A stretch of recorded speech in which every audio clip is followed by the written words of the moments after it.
وہ اچھا لگا مجھے لفظ. 11 دن میں میری آخری سیٹی ہوتی ہے, اس کے بعد میری سیٹی گم ہو جاتی ہے. وسل ہوتی نہیں, وسل سیٹی, اس کے بعد گم ہو جاتی ہے, یعنی پھر مجھے بجانے کی ضرورت نہیں پڑتی. اس 11 دنوں میں میرا کام ہو جاتا ہے. کون سی چیزیں آپ نے بتائے نہیں تھے؟ 2 نفل پڑھیں, 1000 بار بسم اللہ الرحمن الرحیم پڑھیں, پھر 2 نفل پڑھیں, اس طرح 12,000 اور 12 دگانے بتائے نہیں تھے؟ ہاں, میرا تو کام بن جاتا ہے. میرا تو ان نفلوں پہ اتنا یقین ہے.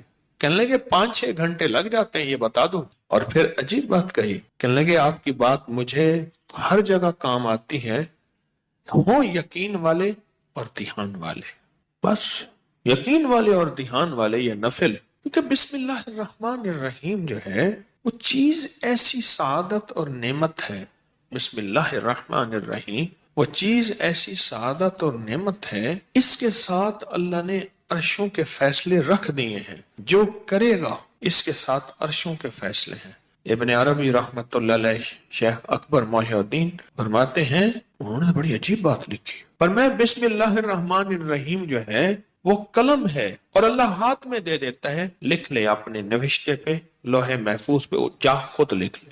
تو یہاں تک بڑے لوگوں کی بڑی باتیں ہوتی ہیں, ہماری سمجھ میں آئے نہ.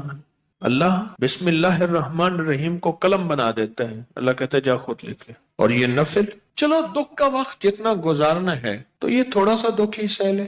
کوئی غم ہے, کوئی دکھ ہے, کوئی الجھن ہے, کوئی ناکامی ہے, کوئی پریشانی ہے, کوئی رزق کے مسائل ہیں, کوئی رشتوں کے مسائل ہیں, دکھ کا غم سہنا ہے, تھوڑا سا یہ نفل کا دکھ ہی سہ لے. 2 نفل دھیان والے پڑھے, حاجت کی نیت سے توجہ والے پڑھے, اور پھر توجہ سے 1000 کی تسبیح لے کے بیٹھ کے بسم اللہ الرحمن الرحیم, بسم اللہ الرحمن الرحیم.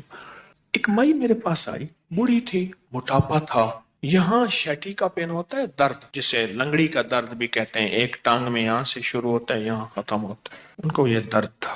مجھے کہنے لگی درد اتو اٹھتی نا تو چل دی ہے, اتنے تک آندی ہے. اب یہ سنا کے کہنے لگی, میں نے اپنی بہن سے کہا, بہن دیکھ گل سن, آپا مل جائیے, تیری دھی میرا پتر ہے, تو رشتہ کر لئیے. حکیم صاحب تسی خود دسو کہ میری بہن دا طریقہ پہ. اچھا میں سڑیا کہ درد نا اتو چل دی ہے, اتوں میں چل دی ہے, گوڈا میرا پٹھیا نہیں جاندا, پیشاب لئی ورتیا نہیں جاندا.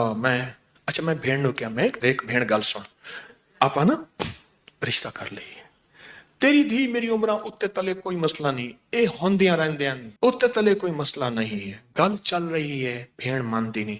اچھا درد نہ ایویں چاہ کہ میں نے پھڑ لیا میری ٹانگ, بالکل ایویں نہیں ہوندی. اچھا پھر ٹانگ کر کے دے اور چیخ بھی مارے. مجھے اچھی طرح یاد ہے اس خاتون کا درد تھا, وہ بھی ایک درد تھا نا, اولاد بھی ایک درد ہوتا ہے, اولاد ایک درد ہوتا ہے. جب بڑی ہوتی ہے تو ماں باپ کی نظریں سوچیں پتہ نہیں کتنی دل کے اندر غم کا ذریعہ بن جاتی ہیں. تو میرے اوپر ایک چیز کھلی, کس چیز کی؟ بسم اللہ الرحمن الرحیم پڑھتے پڑھتے نا ایک چیز کھلی, وہ یہ کھلی, اس کو جتنا اللہ رحمان رحیم اور باسین مین ان کے استحضار سے پڑھیں گے, اس کی طاقت لاکھ ہزار کروڑ ارب بڑھ جاتی. اب یہ استحضار کیا ہے, اس کو ذرا میں کھولوں گا. اگر آپ نوافل یہ ان کیفیتوں کے ساتھ پڑھ لیں, وقت آدھا گھنٹہ اور لگ جائے گا, گھنٹہ اور لگ جائے گا. دکھی تو ویسے ہیں, دکھوں کی زندگی تو ویسے ہی گزاری ہے, تو ایک دکھ اور لے لیں پڑھائی کا, توجہ کا. کیوں؟ توجہ کے لیے اپنے اوپر جبر کرنا پڑتا ہے, جبر کرنا پڑتا ہے, جبر کرنا پڑتا ہے. پڑھتا ہے. ایک درویش تھے, انہوں نے 700 والیوم 700 جلدیں لکھی صرف بسم اللہ کی با پہ, بسم اللہ کی صرف بے پر, جسے بے با کہتے ہیں. 700 جلدیں لکھی کہ بسم اللہ کی با کے اندر کیا کائنات کے راز پوشیدہ ہے. میرے پاس ایک صاحب آئے, مجھ سے کہنے لگے اولاد نہیں ہے, جائیداد بہت ہے, اور میرے قریب والوں کی جائیداد پہ نظر ہے, حتیٰ کہ میرے رشتہ داروں نے جائیداد تقسیم کر بھی لی ہے. وہ تیرا, یہ بڑا ہو گیا ہے, وہ میرا, وہ تیرا, وہ میرا. اور بعض اوقات تقسیم پہ جھگڑا بھی ان کا آپس میں ہو جاتا ہے. نہیں میں تو یہ لوں گا، یہ مر جائے گا، وارث تو ہے کوئی نہیں، وہ کہنے لگا میں یہ لوں گا، یعنی یہ مرا نہیں ہے، ان کے جھگڑے پہلے شروع ہو گئے۔ میں نے انہیں کچھ ترتیب اسباب کی بتائی اور پھر میں نے ان سے کہا اگر آپ کو ایک عمل بتاؤں جس میں ہے مشقت مشقت مشقت، اس کو کر لیں، روز کر لیں،